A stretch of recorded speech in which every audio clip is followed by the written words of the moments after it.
In the heart of Scarborough, Yorkshire, the Royal Opera House stood as a grand relic of the past, a building steeped in history and mystery. Originally a purpose-built circus in the 19th century, it had transformed over the decades, eventually becoming a thriving theatre and cinema. The grand architecture and the opulent stage bore witness to countless performances, and its very walls were said to echo with the sounds of laughter, applause, and whispered stories from years gone by. Yet, even as the building changed hands and purposes, an air of unease had always clung to the theatre, for those countless stories of midnight matinees by a cast of unwelcome ghostly performers from a venue that was cold, locked and closed for the night were still there, and would leave their witnesses doubting their own state of mind and replaying those encounters over in their heads, in dreams and conversations with others. Staff members, past and present, would report back to management about strange occurrences, a feeling of unease in particular parts of the building, and even when working alone, feeling like they were not really the only ones there. Was it all just local folklore and hearsay, or was the building really haunted? Well, what follows is an account revealed to me by those who were there and have relayed those observations, feelings and first-hand accounts, which I will now pass on to you. You make your own mind up. I'm Dave Starbuck and welcome to That Scary Bloke. I do hope you are going to enjoy this evening's short story from the dark side. In 1990, John found himself as the unexpected general manager of the building, and it was still in operation, but its future was somewhat uncertain. The Royal Opera House not only housed a theatre and cinema, but also a disco bar and a pub called the Theatre Tavern, and it was all under one roof. John, with no formal background in theatre management, had scraped together enough confidence to land the job, and now he found himself living in the large apartment above the premises. It was an odd life, and he had yet to uncover all of the building's secrets. For years, whispers of hauntings had followed the Royal Opera House. Guests and staff alike spoke of strange occurrences, flickering lights, disembodied voices, and the ghostly presence of a phantom that roared the backstage corridors. Some claimed to have seen a figure in Victorian dress watching from the balconies of the grand auditorium. It is also said that a woman either threw herself or fell from the gods being the very highest seats in the whole of the theatre. As rumours swirled, John found himself both fascinated and unnerved by the history of the place, but not knowing that soon the past would reach out to him and his loved ones. One December, between Christmas and New Year, brought with it the familiar warmth of family and close friends.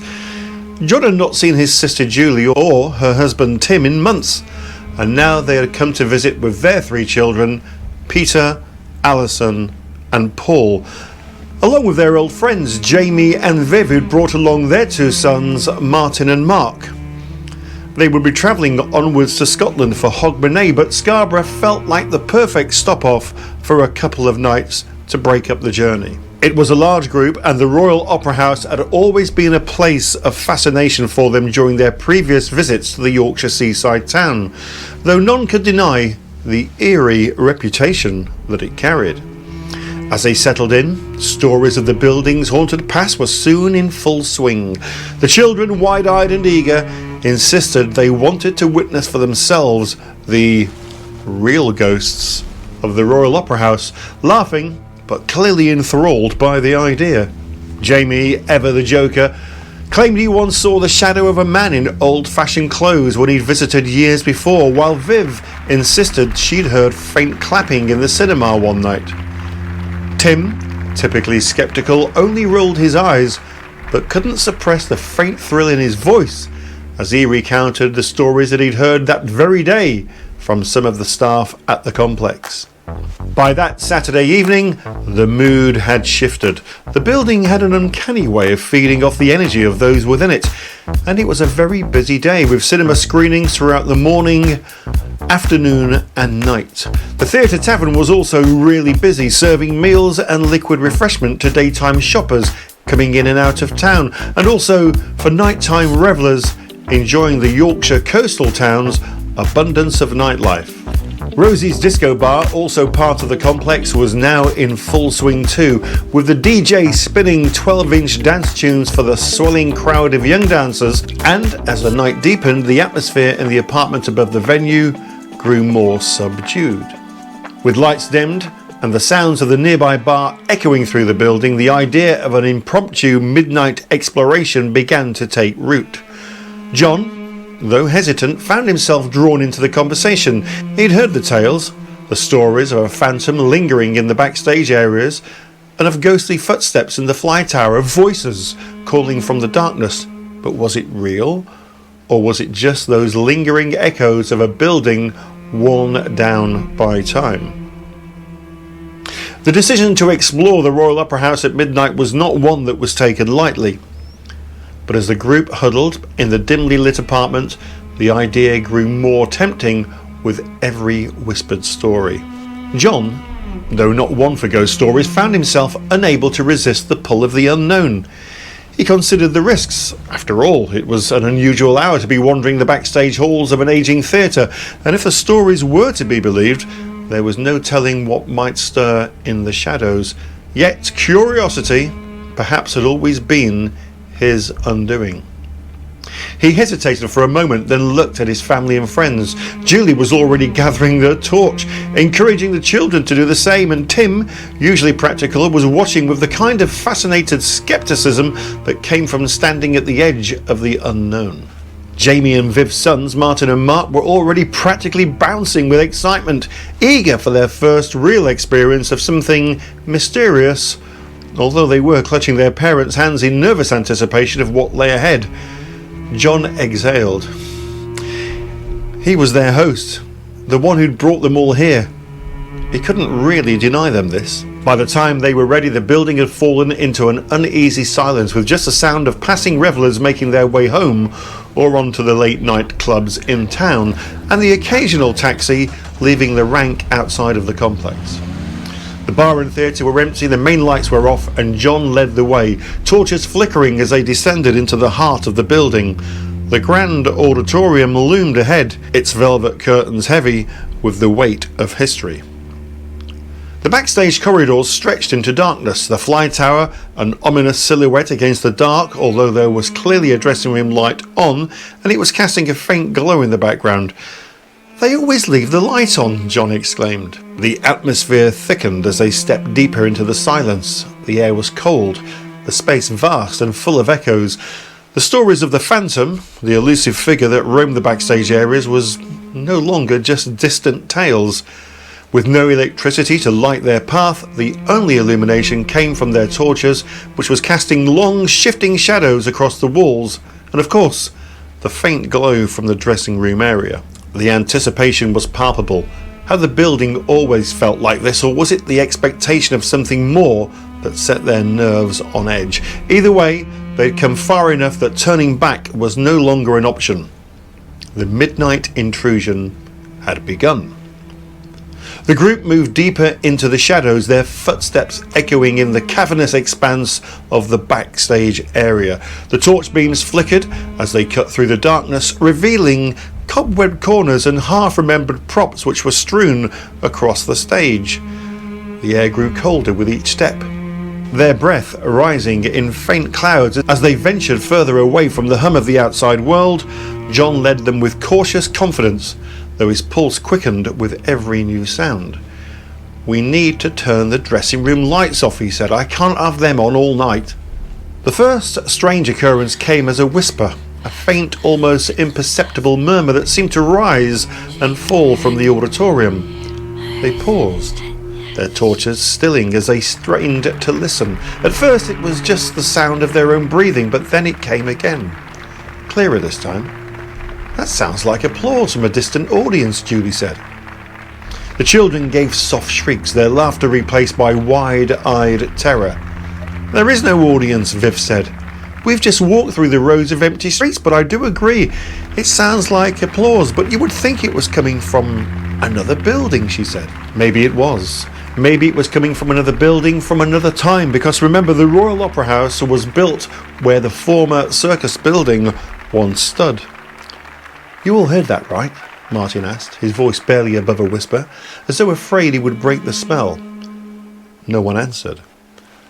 Tim, clutching Alison's hand, tried to maintain his calm but couldn't hide his unease. The lights from the torches caught the edges of the rusty fly tower, its shadows stretching like a skeletal hand across the stage floor. It was in this moment that they noticed something else. A faint light shimmering at the top of the tower, just barely visible above the dim torch beams. Jamie muttered something about it being a trick of the lighting, but no one was convinced. I mean, there was no lighting, other than that, of course, from their torches and the glow from the dressing room. The flicker seemed to shift and pulse like a heartbeat, drawing their attention upward. Before they could decide what to do, the light vanished entirely, leaving the whole area cloaked in darkness once more, except for the torches, and of course, that blasted dressing room light. Let's get the dressing room lights off, John said again, then we can move on. There's plenty of places to explore yet, he remarked. Before they could take another step further, there came the sound of music, upbeat and jolly but faint, as if conducted by an invisible hand. It was not the sort of music the building should really have held. I mean, there were no instruments left in the theatre, no records or speakers, and yet the melody persisted, winding through the air like a ghostly spectre of some long-lost performance. The group froze, their torches casting circles of light that seemed to move independently of the beams, as if drawn by unseen forces. That sounds like the circus for sure, Tim said. It's almost as though it's all happening in the room next door. They just stood in silence, listening to the long-lost performance, scared and holding each other's hands so tight that the blood was struggling to circulate. Unbeknownst to them, something was stirring in the shadows. A presence, ancient and unrelenting, began to unveil itself from the shadows of one of the grand boxes. Peter caught the apparition but stood there frozen, with his jaws locked so tight in terror he was unable to alert the others. The figure was dressed in what appeared to be Victorian attire. It also stared at Peter with an intensity that froze his movements. For a moment, time seemed to collapse. The circus-style music grew louder, the applause more fervent, and the figure stepped forward, its face obscured by the dim torchlight, but now they all saw it. "Run!" Alison screeched suddenly, her voice breaking the spell. The group, now fully consumed by panic, turned and fled towards the illuminated dressing room, their footsteps pounding against the cold stage floor as the echoes of the ghostly presence grew. Excuse me, I think you're in our seats. But for John, one thought and one thought alone lingered above all others. "We've got to turn the dressing room lights off," he shouted. "Then we can go upstairs to the circle bar. I need to make sure it's all locked up for the night," he said. "Come on, let's hot-foot it. I don't want to stay down here a moment longer with old Lily of the Lamplight," he said, trying to inject a little humour into what was quickly becoming a scary confrontation, and one which he was already beginning to regret embarking upon. But little did he know, this was just the beginning of an unforgettable, almost unbelievable night that would stay in their memories forever. The group dashed to the dressing room, knocked off the main light switch, and without looking backwards they all quickly ran back to the main foyer behind row double F. As they stood in the doorway, both doors held open, they looked back in the theatre to see if the Victorian lady, Lily as John had referred to her as, was still there. Was she behind them, or... No, she wasn't actually. She'd gone, almost making fools of them, as if she had never been there at all just a figment of their wild imaginations. Who would ever believe the tales of her presence, as they would describe and recount many times over in the future? "Look," said Alison, "the dressing room light, it's on." "Hey? How can it be on? We've just turned it off," said Tim. They stood bewildered, looking at the glow of light coming from the backstage area. "John," called Julie, "there you have it. The staff don't leave the dressing room lights on at all. They come on by themselves." They left the downstairs area, and John locked the doors with a chain and padlock. "We have to go upstairs now," he said. "I need to make sure that the circle bar is all closed and everything is switched off and locked up." The group climbed the swirling staircase to the circle bar, which was immediately above them and formed part of the grand foyer ahead of the entrance back into the theatre, which, on this level, housed not only the circle with its rows of velvet seats, but also a line of elegant VIP boxes running along the side of the theatre back towards the stage. Each box housed individual seating, carpeted floors, velvet curtains, and the most ornate cream-coloured pillars, each with mouldings etched with intricate gold. Very grand indeed, and of course, in keeping with the theatre, fit for royalty. The circle bar had big double doors at the entrance, and there was a musty smell about the place as you walked in. The bar itself was illuminated by the various draft beer pumps displaying the popular brands of the time: Carlsberg, Yorkshire Bitter, Foster's, Double Diamond, Guinness and others, and the back bar fridges were humming and illuminated too. The bar top was full of dirty, empty and part-drunk glasses with no room left for another drinking vessel at all. It beats me how someone can pay £2.50 for a pint of lager and then only drink half of it, Tim said. Never mind that, replied Viv. I think it's time we were back in the apartment having a cup of tea and getting away from this cold, old, creepy den of inequity, she said. This is no place for kids.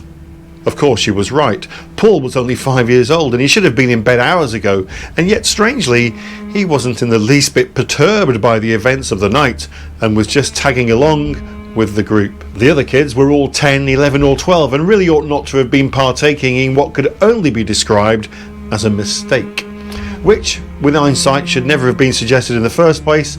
But the parents themselves were only young, in their 20s, and you might say enjoying a bit of free, harmless nighttime entertainment, but they had become somewhat overwhelmed by the reality of these old tales from the past and of this intriguing haunted theatre. The men, in inverted commas, were of course trying to laugh it off and were already making rationale explanations for what had happened downstairs, on and backstage. The music must have been coming from one of those nearby amusement arcades, being blown along on the December easterly gale, said Jamie. The light didn't turn itself back on. One of us must have caught the switch with our long coats as we ran out of there, remarked Tim. Young Mark was quick to interject. The Victorian lady? You can't explain her away. And the applause. I suppose that was just someone winning on the penny falls from the same amusement arcade, was it? You're just as scared as we are, and you're trying your best to bring some normality back into the world, he shouted. At that, 3 glasses fell off the bar, one at a time, smashing onto the hard linoleum floor. Jesus, shouted Julie. We've been here 5 minutes, so how come that's just happened now? Why have they fallen off then? Can you give us an explanation for that one, Tim? She shouted. The atmosphere was changing, and you could sense that the women were becoming annoyed that they were subjecting the children and themselves to some paranormal experiment that was getting out of hand. It's not funny anymore, Tim, she said. I'm with Viv. It's time to knock this on the head now, she shouted, with a voice that was raising in octaves and displaying that she was clearly very scared now. OK, fair enough then, party over, said Tim. Oh, Dad, it's getting good, said Alison. Let Mum and Viv go back to the apartment and we can carry on patrolling the building. No, Alison, Julie shouted. We all stay together and we're going back to the apartment now, she said. Scary cat, spoil sports, we were enjoying it. It was all your idea in the first place, her daughter exclaimed. That's as maybe, but we're finished now, so get over it. At that, the sound of beautiful piano music started coming from the theatre. They all looked at each other. What's happening, John? Tim asked. Search me, but it's certainly coming from the stage. There's an old piano in the wings. It must be that, he said. They all headed for the huge double doors into the auditorium. Torches aligned and alighting their route to the doors. Jamie pulled on the left-hand door, and as soon as it opened, the music stopped, though there was an echoing ring from the last played notes. They looked down from the circle and shone their torches onto the stage. Nothing. Just that faint glow from the dressing room light again, but there was an obvious shadow, as if someone had left the stage and were making their way back to said dressing room. Sorry, said John, before anyone asks, I'm not off to investigate. Right, well, back to the apartment then, said Julie. Everyone, the apartment, now. They all made their way back to the apartment. The kettle went on and it was hot chocolate and biscuits all round. Jamie, at his most serious all weekend, looked at John and said, "Okay, mate, time for you to come clean. This hasn't just happened because we're all here for the weekend. So, what's the story?" Bangs and strange noises were still there in the background. "No, tonight is just an echo of what's been going on since I arrived here a couple of months ago, and it's getting worse," he said. "It started with a few creaks and the odd bang which we just put down to the building being, well, old and not exactly weatherproof. But when it started to get louder, and then the knocking was actually on the apartment door, well, that was enough for her," he said. "You might notice Lynn isn't here." Lynn was John's fiancée. "Well, she couldn't bear it and only lasted a couple of weeks before heading back home to Scotland. I told her that I would be returning as soon as I could find another job, but so far, well, I've had no luck. I can't afford to just leave. I need the money. And on top of all that, the fire and burglar alarms go off all the time.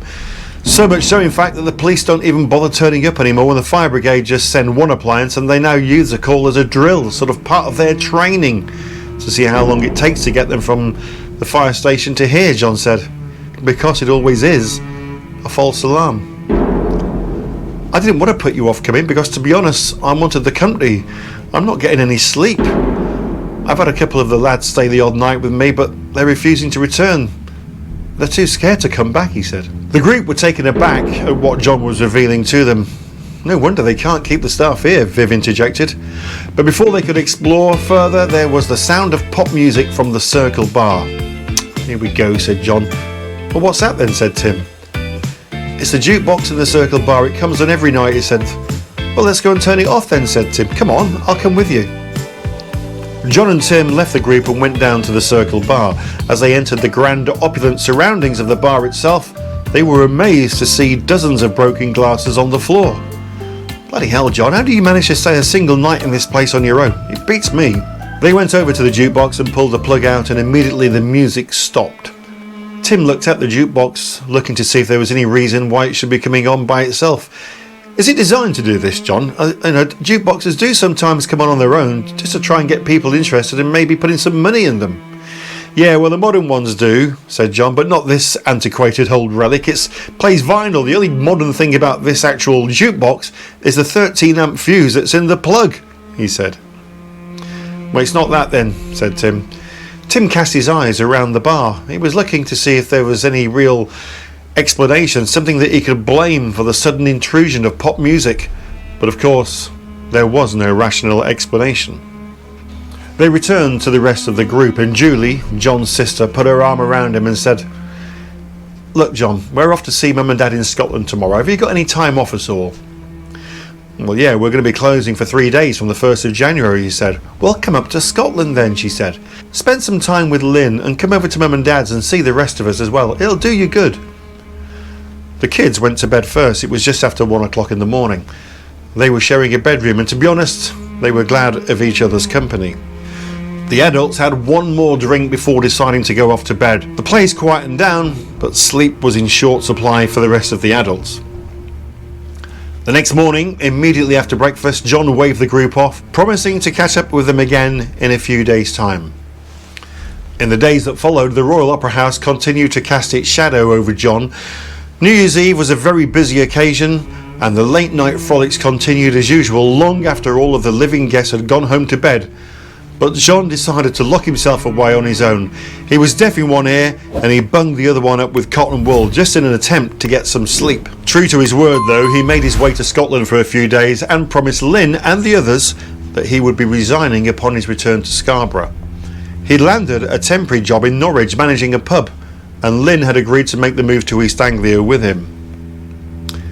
As for the Royal Opera House, well, it continued to trade but changed hands numerous times through the 90s, and each new incumbent was unable to make a success of the business.